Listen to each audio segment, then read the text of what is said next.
Hello, everybody. Once again, this is Greg West with Felons from Futures podcast and YouTube channel. Road to Freedom, No More Chains.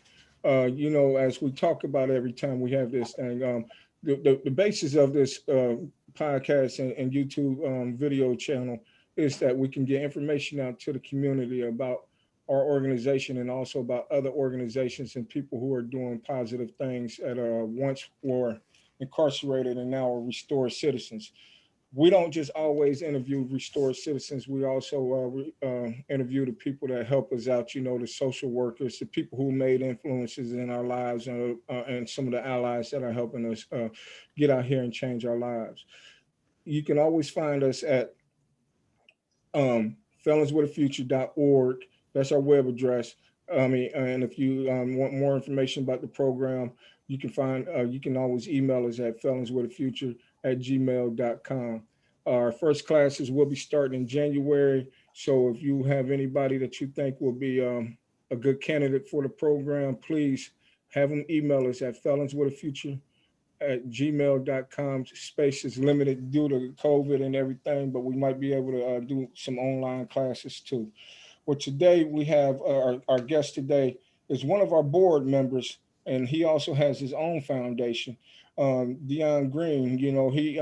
He does a lot of work in the community, and he deals with like what the core of our curriculum is, a lot of the trauma that goes on in our community to help people heal from it. So listen, I'm going to introduce Dion and let him tell you a little bit more about himself and also his foundation. Go ahead, Dion. Hey, how everybody doing today? As Mr. West said, my name is Dion Green. I'm the founder of the Fudge Foundation, which stands for Flourishing Under Distress, Giving Encouragement. My foundation was started through the August 4th, 2019 massacre shooting that killed my father in my arms and claimed 8 other lives.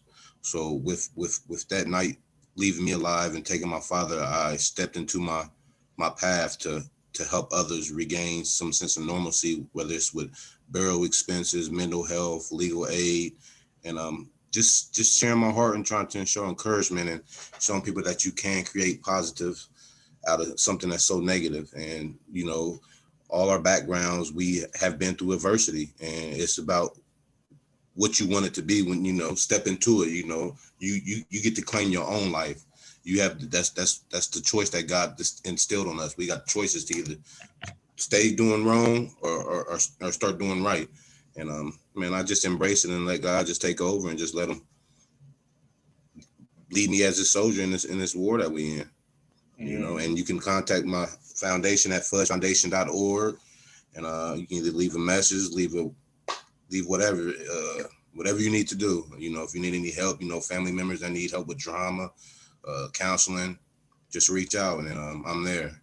And all of that will be in the description Appreciate that. on the YouTube and also the podcast. Like a couple things that we like to talk about anytime we have these interviews. Like for the for the for the guys coming home, guys and women, the men and women coming home. I know a lot of times get caught up in the thinking about how am I going to do this. It seems impossible, because I remember me when I was getting closer to the gate. I was, thinking, am I going to really be able to change? Because I remember I had the thought that I want to change, but how was I going to do it?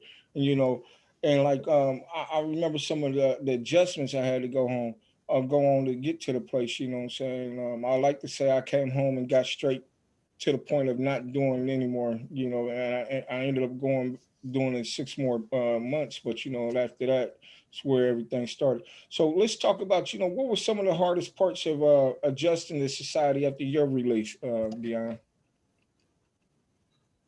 I mean, I did 8 years in prison for a drug offense crime, and just seeing the pattern, man. There was so many people in there with great hearts and great mind, and before they release, you can see that they wanted the positivity in their life when they got out, but without support and the community backing them up, it's hard to stay positive when you come home and you have a family and now they're nagging you to do this, but you're trying to stay positive. And once things start not going the way it looks, people tend to go back to what they know. And I was just seeing the recidivism of people just coming back, man, just like I couldn't get jobs, I couldn't do this, I couldn't do that. And it was just hurting my heart. You know what I mean? That's why I'm so grateful that, I had family, I had support. That's why it's just so encouraged to the people that in there that are coming home, give them support and build a foundation for them, like what you're doing. You know what I'm saying? Like your program is going to be so detrimental to a lot of people that are coming home that might have been in there for a long time and don't have no family at all now when they come home, and all they know is that life. So, we have to be there to support them when they're coming home. And that's what it's about. It's about support and helping those find who they are. Right. And that's a hard thing, man, trying to find out who we are, because after a while, we became, I know I became the person that I thought I needed to be to survive in the streets. And I remember, man, Dion, some days sitting on that rack, and I was like, how did I get here? This ain't who I was, who I was supposed to be. This isn't who my parents raised me to be. I had some morals and stuff like that. But you already know that being out there in the streets, we have to invent, what I'm saying, a persona just to survive out there, man. Because I don't know no nice drug dealers who are making no money. You know what I'm saying? They, Right. it's prey, it's dog eat dog. So like, what are some of the common myths that you ran into? Like the myths that we hear. I can't get a job. I got this felony. I'm never going to be able to do nothing. I might as well stay. Um, might as well stay in the streets. What are some of the common myths that you faced and you found yourself having to work through and talk about some of the things you had to do to get past those myths? Man, you know what, man? My mental is failure is not an option. I'm going to show you who I am. And if you get to meet me face to face, you're not going to see who that past is. You're going to see who was in front of you. So, man, I never really let nothing get me down, man. Always, if I went for a job, I always went in with my degrees. Like, that was then, this is now. Like everything has a reason. Like, Greg, if you didn't win, we wouldn't be sitting here talking about felons with the future. Right. There's always a purpose that you never know. So prison saved my life because he sat me down, and it was either, am I going to open my eyes or just keep doing what I'm doing? So Right. it's the choice that you got to make if you want to open your eyes and be right when you come home and to help others. And that's what he did. He sat you in there. He gave you a peace of mind to let you get your mind back right with him. And then you came home, and now you're seeing he put you in place to be a leader for those coming out to help them get jobs and stuff like that. So I tell the other guys, like, man, just somebody's always willing to hire, man. Just don't give up. But I understand that it's hard for them not to give up because you just keep getting no, and it gets discouraging. Bills don't stop. Right. Right.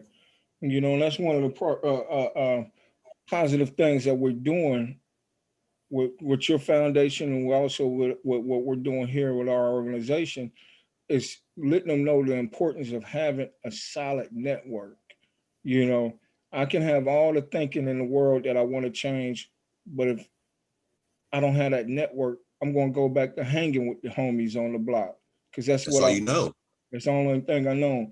So, like that leads me into, my next question. I said, how did you feel when you came home? And after doing 8 years, I can imagine a lot of your homies weren't still around. You know what I'm saying? Or if they were, But even those few, how did you feel coming home and being released, knowing that you had to change who your running buddies were and the places you hung out, not knowing, I that, mean, that that thing right there that we go through. right, like the fellas that I went in before that was my friends. Like, we, if they have changed their life for the best, positive, we still chat and keep contact. Which I don't have no love loss. It's just I'm on a different path in life, Right. and if you're not on that path, positive and helping, I can't be with that negativity because I know it leads to. So it's like, like when I came home, I made it all about family. Before I went in, my lady she was a couple months pregnant, so I lost all them years with my daughter. So I don't have time to hang with homies no more and do this. It's about building a legacy for her, because that's what it's about, and that's all it is, man. It's just family, man, in my circle, and we support each other and we just keep uplifting each other, man. But some people don't have that advantage. Right.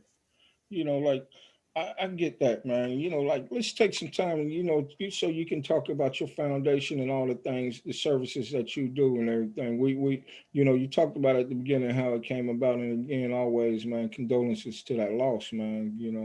But let's talk a little bit about what all you do. Some of the things that you've been doing with your foundation and some of the events that you might have coming up, because I know you just did a food giveaway or something like that. So let's Right. talk about some of the stuff that's going on with the Fudge Foundation.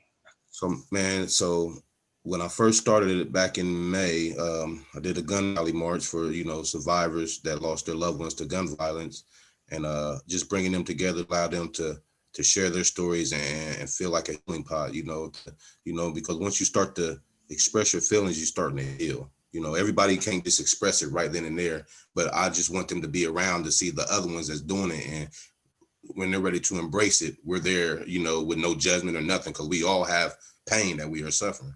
And that was the first thing. Then COVID hit. Then it got kind of cloudy because I was so used to speaking at on panels or speaking at UD or around the country on gun violence. And when COVID hit, that was the year anniversary, because I wasn't just in the mass shooting. My house was taken away from the tornado too. I was in both events, Mm. so it was a year event after. It wasn't far separated, so I was just seeing that, and my bourbon intake was going up. So I just had to stop, and I asked God like what to do. So I figured out three things to do, and I Salvation Army, and donating couple $1,000 to them because people lost their jobs, people need food, you know what I'm saying, and they give back. So and we can end up there any day with a blink of eye. You see what just happened. People that had careers don't even have them no more Right. due to COVID. So that was one of my choices. Then I started giving iPads to nursing homes around Miami Valley, because the senior citizens was impacted the most, because they weren't able to see either the grandsons or their whoever it is in their family that keeps their hope alive. So I was donating iPads to all of them. And then Monty Bush, the Victory Project, he take the young men, and his element is them getting out of that element they're in to be there to get leadership and stuff like that. And they come and rely on meals, and I'm like, in that. So I gave him money to keep giving meals, to keep them not going without, even though what's going on in the world. And then ever since that, man, it's just been downhill. Like I just went down to Louisiana, did a hurricane relief trip, took a whole bunch of stuff down there to after Hurricane Zeta hit, just because I was impacted by that. So I know what they're going through, and it's back to back to back right now, and they're hurting, And the food drive through, that was Thanksgiving. We served over a couple thousand. And now we got a Christmas drive that I'm about to do. And I've been helping families that are in need, connecting them with families that want to help them. So, man, just trying to encourage and help those out, and put people together that are willing to help those out. Because, I mean, that's what it's about. And just still advocating on gun violence. I'm at the State House speaking on Senate bills and stuff like that. So just wherever my voice can be powerful at, and to help and to heal, I'm there. Okay. That Christmas drive you're talking about, where is that going to be at? I think we're going to do it at Unity Banquet again. So it's going to be Okay. like the kids come through, they get like bikes, a couple toys, do a virtual picture with Santa, try to keep everything COVID guidelines, So so Okay. we have a meeting on that tomorrow to get Okay. everything together. And then like this week, I just been working with families that have lost their loved ones. So, with my foundation, I give them a stipend around $500 to do what they need to do, and connect them to resources for mental health. Because at the end of the day, like I told a couple of the senators, like we love our loved ones because they're gone, we mourn them, but we are the ones that are still living in pain. You know what I Right. mean? We the one that need the help, counseling. And the bill that I spoke on a couple of weeks ago that got passed in it, Bill 369, is for victims of crime. And we know who that affects the most, because you can't get that if you've been in trouble. And that affects the Black race the most, because Right. that helps with funeral expenses, mental health, and everybody can't pay $5,000 to $6,000 for a funeral, especially if he didn't ask to die, or anybody, So just working on that, man. Just trying to change these laws, man. So I'm just everywhere, man. Just wherever my heart and my voice can resonate, and pull something out of it. Because like I said, I'm the voice for the past, present, but setting it up for the future, So I know this, man. When I came home, I had a couple people that really played a big part in me changing. It, who did you use, or were there any mentors that you gravitated towards to help you out? You know, with that. Man, like, man, I always really been an isolated person. I never, always been positive. Things just happen. So it was like, I just, I had great friends that are doing positive stuff, and we'll just chat and just do like that. But it's like, it's back and forth, because I encourage them just like they encourage me. You know what I mean? So it was just conversation. Like, my heart always been pure gold. It's just, hey, some get caught, some don't. Right. And that's what it was. But it was for a reason. He sat me down because he knew the fight that I was about to go through. Mm. And as a young man, you start getting money. That's what athletes, that they don't need God no more. They got money now. But he can take it away just like that. Right. Anytime we make a bad decision, even if we're not intentionally doing it, like you say, it can be snatched away like that, man. So I understand the importance of working on our thinking, the mindset, and like what we do here at Felons with a Future. Like, even though we're teaching them how to become business owners, the core of it is working on that thinking. The trauma that led us to the life of crime, the trauma that we went through in the life of crime, the trauma of being incarcerated, and the trauma that we go through when we get home, trying to readjust. And I know you deal with a lot of trauma dealing with the people that you do from gun violence and stuff. So like, what are some of the things, the resources, as far as like helping people deal with the trauma that you provide for people? I, I want to answer the one question, because I should, what my aspiration was that made me move forward is my daughter. Okay. I'm a father now. I didn't have no responsibilities, and if that don't make you change, I don't know what to make you change if you don't want to have your family. So that was my aspiration, was her, and so. Yeah, yeah. But man, the resources I use, man, is a TRC, the Trauma Recovery Center. I work with the victim advocate offices around Ohio, Mental Health America in Columbus. Work closely with Adamus, just speaking on things like that. And also, I got a certificate where I can do a first aid mental health. I'm like the initial stage of finding out if there is an issue before I connect you to other places and stuff like that. So yeah, man, just building resources and making that connection for people, because it's needed. Right. Oh yeah, it's really neat. Like I heard you say that you spoke on Bill Ohio Senate Bill 369. Hmm. What other criminal justice system reforms or bills have you been able to really work on, or advocate now trying to get pushed through to help not just restore citizens, but also the people who go through gun violence and stuff like that? Because like you said earlier, being a person who's been incarcerated, and this really it gets me the most. Say something was to happen to me today. All the positive stuff that I've been doing in the community for the last 8 years, the first thing they're going to bring up is my past. You know, so what I'm saying, like, what are some of the other bills or things in the criminal justice system that you might be working on trying to get reformed in? Right now, the Senate Bill 369, Strong Ohio, is to help with gun safety for people that do own guns, gun locks. That's with Whitney. She's a survivor. Uh, I'm trying to stop House Bill 248. It's basically Ohio stand your ground, where you can bring guns into the schools without proper training. It's like you are putting more weapons of mass destruction in people's hands. Like, how do you, and they want to drop the age group. So how do you raise the age group up on 21 on alcohol and tobacco, but you lower it for a gun, for a firearm? It just doesn't make sense, man. It really doesn't, man. So, we're fighting, I team up with Moms on Demand's Actions. I talk to, we're all partners, so we just out here surviving and fighting with our voices. And that's all we can keep doing, and keep nailing the concrete. Like, I really had some interest where I've been having conversations where I've been asked to run for House of Representatives, but there's just a couple things I want to do before I get up that, make that that run for that. Like I got accepted to the Ohio leadership of Ohio, and that's a prestigious program. And just a couple things I want to do first before I that's a big action to take on, but you know, I'm for the people.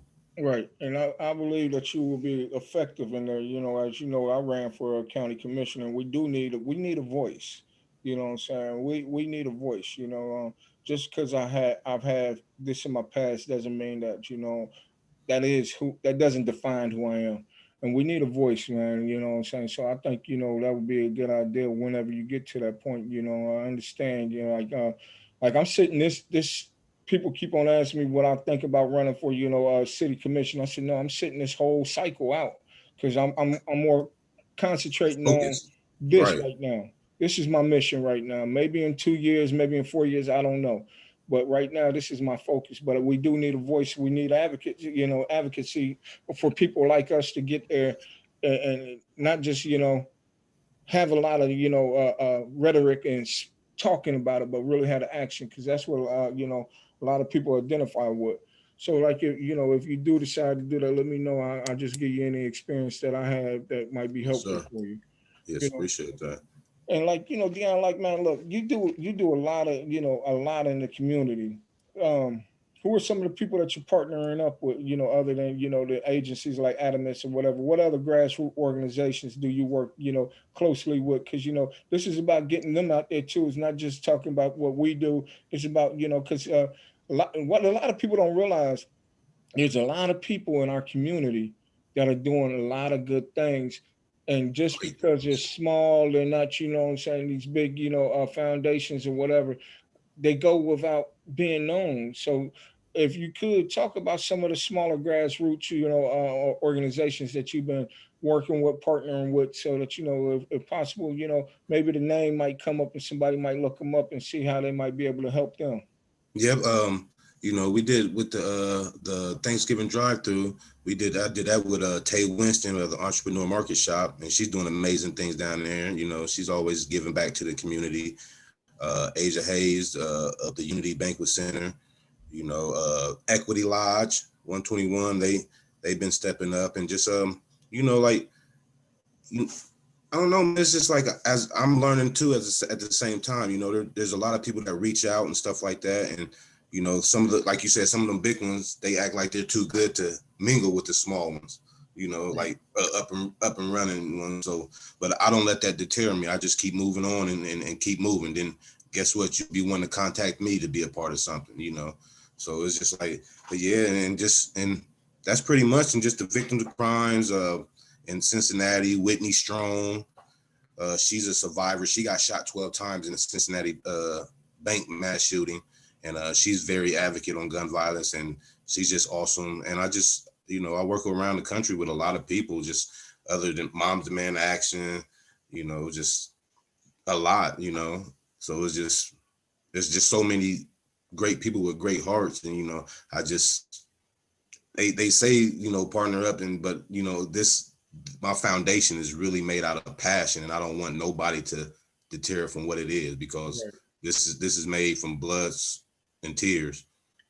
So I don't want nobody taking the mission from what it's supposed to be. So that if that means I got to work extra harder till I can get somebody to run it how I want to, I guess I'm just gonna keep running it extra hard until I get it how it's supposed to be. But I don't want nobody messing up the mission and what it stands for. And that can happen when things start to get bigger and stuff like that. And I refuse to.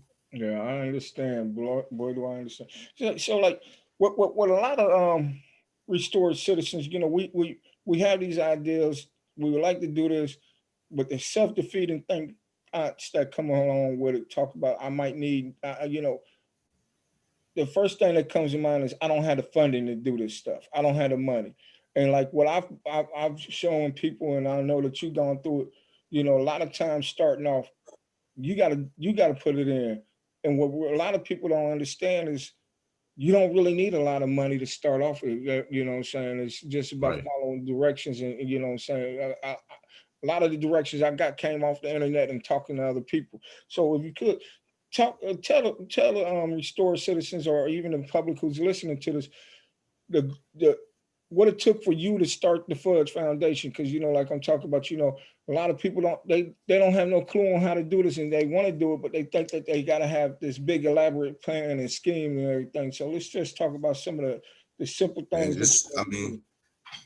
the vision and the passion, and then and file the paperwork. Then after that, once the community starts to see your work and see that you're dedicated, they're gonna step forward and see how they can be a servant to your organization. Just and the other person I work with, and him, is Peter. Peter got great connections. He's a smart guy. And if you need help, go to him. He'll get you all through all of the right directions of how you the logistics of everything. But the first thing is just have the vision and the passion, and just go on the website and fill the paperwork out, and state your mission and what mark you want to leave on this world. That's you right. know and then after that, if you have questions, contact me, contact you.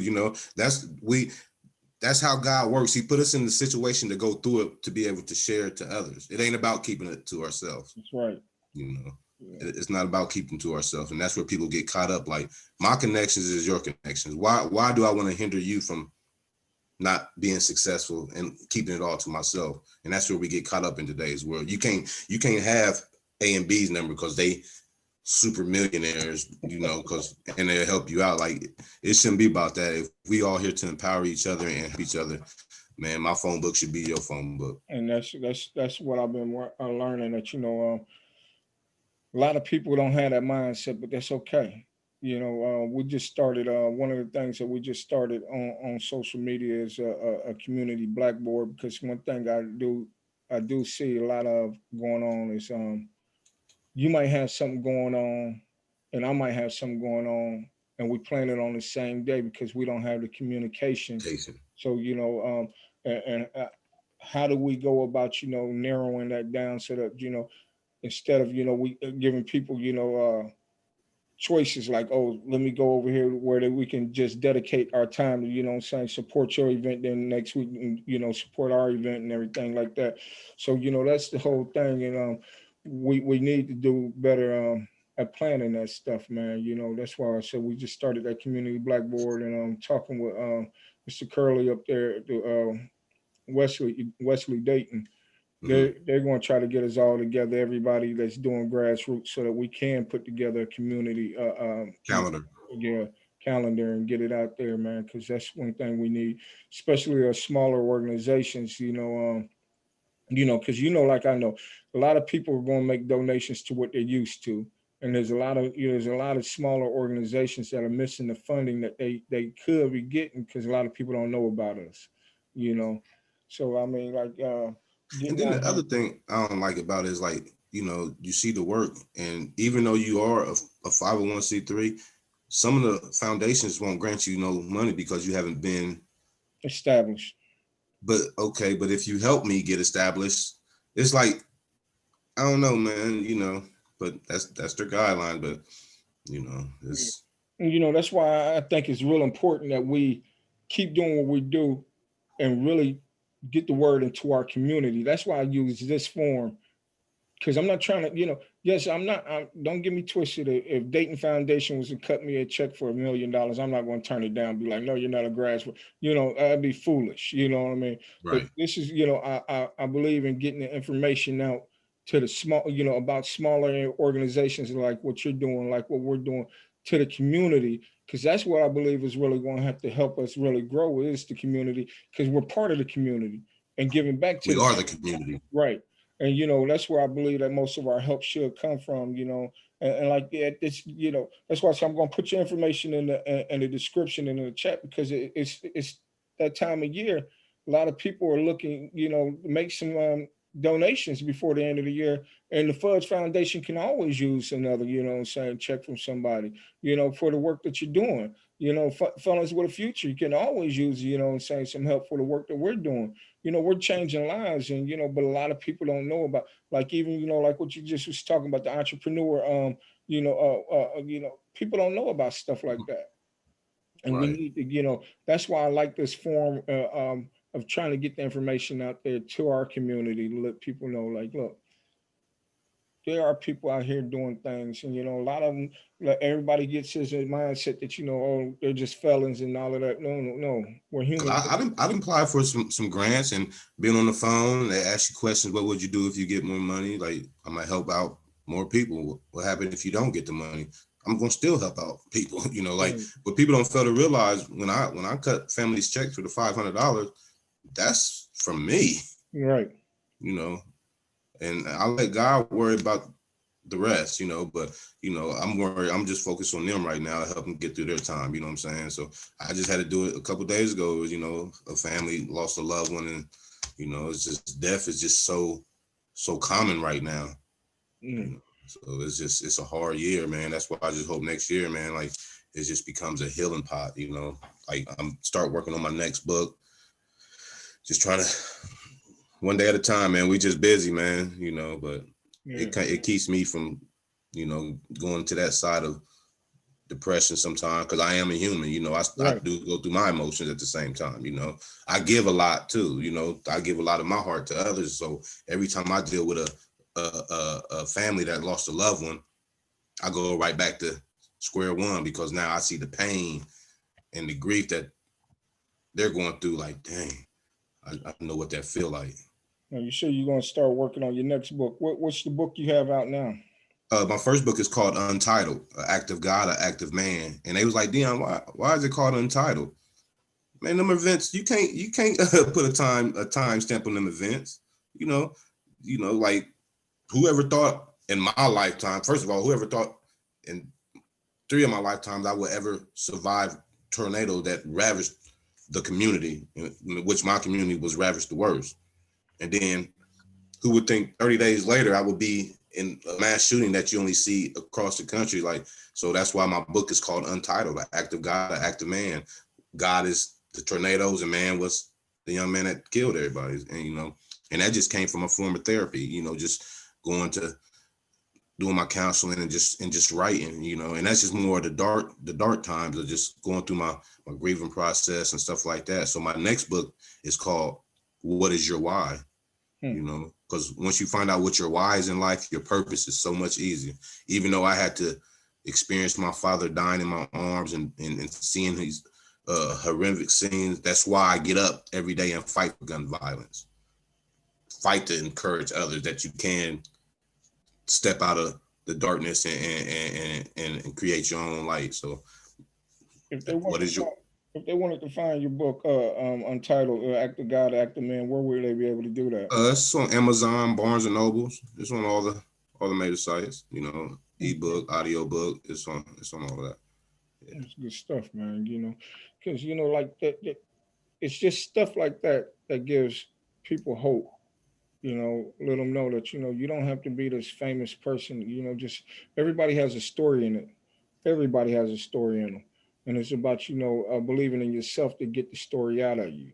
And that's one thing that I appreciate the work that you're doing. That help people understand that what no matter what the painful situation is, I can always rebound from it. I can always how there's another chapter in this story that I got, and how do I deal with it? Do I let it beat me down, or do I get to the grieving process and start doing what I need to do to move on into the healing process? You Just know, give it to God. He's the ultimate judge. I got every right in the world to be angry. I can be bitter and angry, but I didn't want to take that, because I didn't been angry. I was angry for years in the penitentiary, and it's not good on the soul, brother. right? You can be 18 looking like you 30, because you know what I mean, you letting that anger consume your body. So Yeah, at the end of the day, man, and everybody don't know how to give it to God or forgive, you know. And I just hope it's not too late, because when you're angry like that, man, your vision is blurred, because you're not seeing what God really has in store for you, because you're letting anger consume your vision. So that's why I tell my survivors, like, I know it's hard and I can't tell you when, but all I can say is just give it to God. And it's because once you give it to God, then now you're ready to step into what path that He chose for you, and you got a clear vision, instead of having the anger consume you up so much. Right. So I just, Like what I'm coming to understand is like that mindset is so important. That that because there's a lot of negative things. Like you said, you have every right if you wanted to use that as an excuse to be angry. And what I'm coming to find out, a lot of people that I deal with, because talking with, and also in the mentoring program that I do, and also in the apprenticeship program that I do, for my union, I run across a lot of people, and I see, because I was also one of them who have my mind was just always negative. I didn't think nothing was, possible. I didn't think right. there was nothing good. Society gave me a bad hand. This is what it's going to be, and all of that. So, like, what were some of the things that that helped you? I heard you talking about the writing process that you did, as far as like the therapy after the shooting. But I'm talking about even before then, when you came home from the joint and everything. What were some of the things that helped you develop a better mindset and get away from all the negative thoughts that we deal with? I mean, just, seeing my daughter and not, not having to see her go one way and me go the other when the visit's over with. Yeah, that was yeah. you know, so that was the start. And then, once I came home, I finished up my bachelor's, then I finished up my master's, and I'm currently thinking if I'm gonna take my doctor's, but it's just so much going on right now. But I'm still thinking about it. But yeah, man, that was it, man. And I just said I'm not, it's all about family, because that's who was there with me the whole time, family.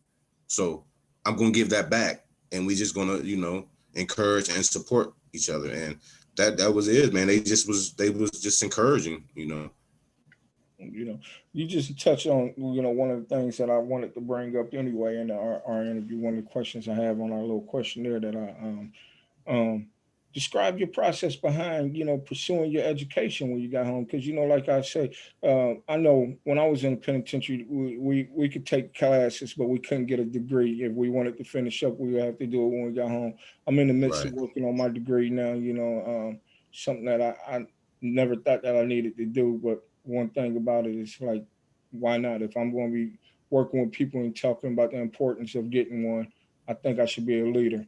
But Lead by example. right, by example. So let's talk about describe the process that you pursuing your education when you came Well, home. well, like I said, man, prison just it was just a hand that got dealt to me. But I always been a man of education, and my closest friends that are my positive friends, we always been in school. So I only had a little bit of time when I came home. I mean, a little bit of time before I went in to finish my degree. So when I got out, why wouldn't I finish that?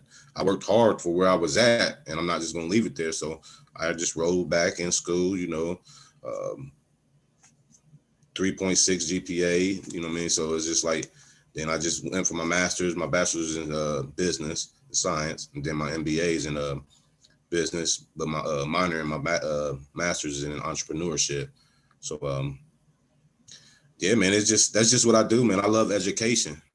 I love to be educated, so when you love something like that, you it's a drug.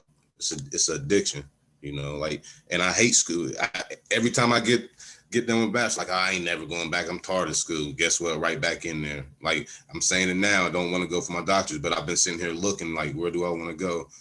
So it's wisdom. It's Hmm. education. Because one thing I'm not mistaken. I'm by no means mistaken. School isn't for everybody, and a lot of the people that we deal with, it might not be for them. That's why it's important that we teach them what we're doing, how to become entrepreneurs.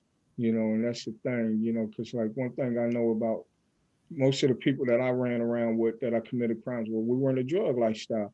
So they were already doing business. They were already Right. already running a business. Whether it was a Just small, got to put it in a different format now. right, whether it was a small, corner store business, or maybe it might have been a department store. Depends on and if I talk to the guys and the women that we work with and let them know that if this is what you were doing, if you were in the criminal lifestyle, you already have a business mind. It's about trying to now find how to do it positive, you know. So these are some of the things that we talk about, you know, like because me being a tradesman where I work with my hands, you know, education was never really required for me to get advancement. You know, I've worked my way up to, Right. just and that's one of the things that I believe that we have to keep giving every facet, opportunity for every facet for each one of the restored citizens. You know what I'm saying? 'Cause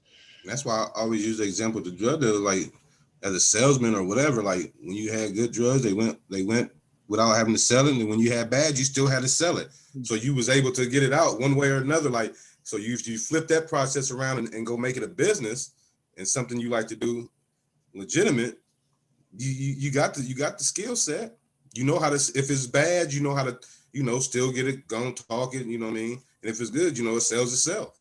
and that's the biggest challenge I find with a lot of people that I've been doing with the screening process is that they don't believe that they can take what they have a passion for and make it into a business.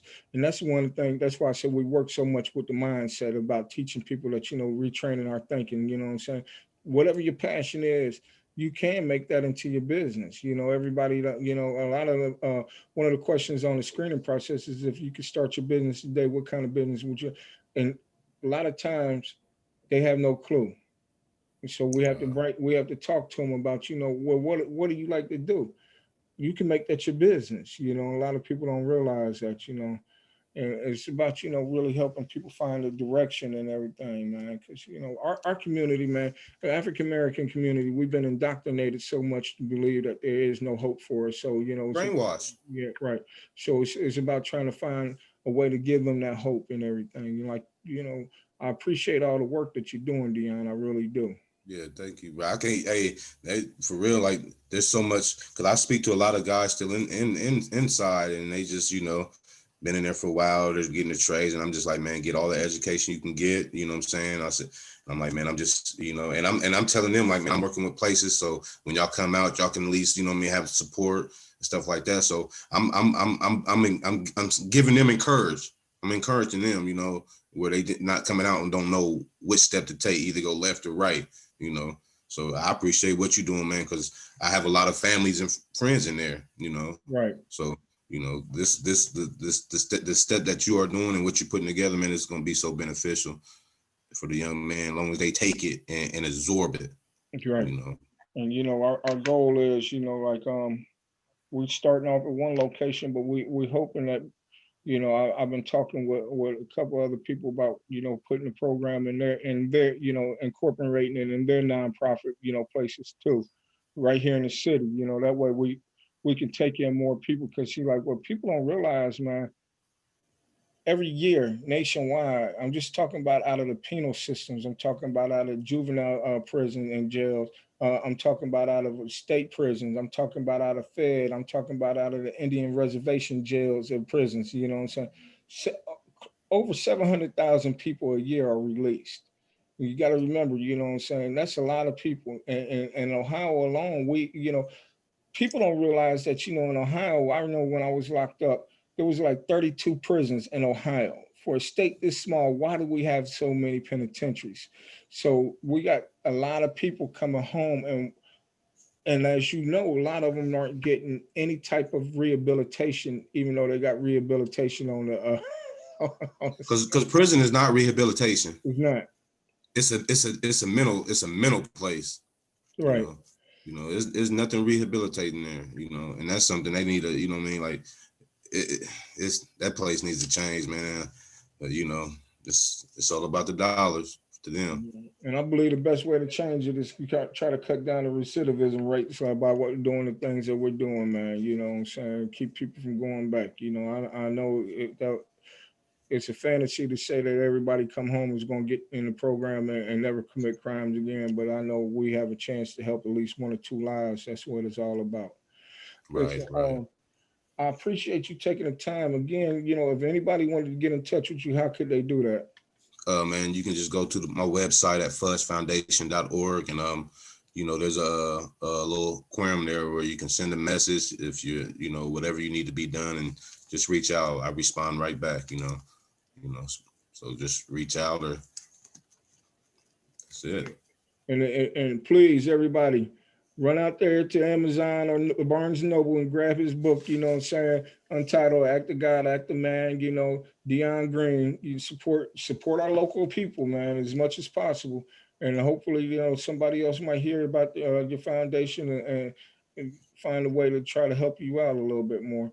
And like I said, everything will be in the link. So you know what I'm saying? I mean, in the description. So hopefully, you know, we can get you some people out there who might might need your services, man. Might need your Man, service. I'm there, man. And that's one thing. Like, if I tell somebody I got them, I got them. Like just like yesterday, I got a text from some lady don't even know, just on my social media, was thinking about committing suicide.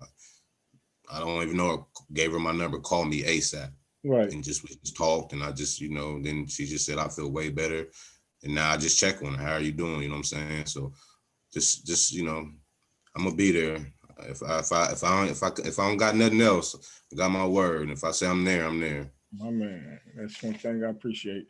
And I like to thank you, Dion, for taking this time, man. And I'm looking forward to keep on doing work with you in the community. And you know what I'm saying. In any way I can help you, I'm there. And I appreciate you being on our board of trustees for Felons with a Future. And your Sure. ideas and everything, we can always use it. You know, we're looking forward how we're gonna make this program grow. I can't wait to be there next month, man. To see how see the change that we about to start bringing, man. Yeah. So again, I thank you, man. And like I say, this will be airing, you know, Tuesday, and then I'll be reoccurring it and bring you back on probably about 6 months. You know, talk about what's going on with what you learn and see what other new things might have developed and everything. Hopefully, you had that. We can advertise and plug that new book by then. Man, you already know. You already know. All I right. appreciate it. You need me to send? Wait. I'll talk to you after after I finish recording. Okay. And again, I like to thank everybody, you know, who participate in this. Look, send the link out to your friends, man. Get the word out there because there's a lot of information that's in here that might be able to help somebody. You know, you can find us on Bean Pod, on Road to Freedom, No More Chains. That's the name of our podcast there on Bean Pod, and also Buzzsprout. And also we're on Spotify now. We're working to get on Apple. You also can catch us on our YouTube channel. You know, they're there. Get the viewings up, send them out, send these links out to your friends. You can also see these videos over and over again on our website, felonswithafuture.org. And I'll be looking forward to talking to our next guest. Our next guest next week will be on the podcast. It won't be on the YouTube channel. Um, a lady named Sheila Johnson coming from Cincinnati. Interesting story, came home from the penitentiary. She works. She does a lot in the reentry for. Got a full pardon and showing people how to get their full pardons and everything. So Wow. if you just be looking to tune into our podcast next Tuesday to hear our story, and you'll be able to hear this one. So thank you guys all for participating. You have a good day.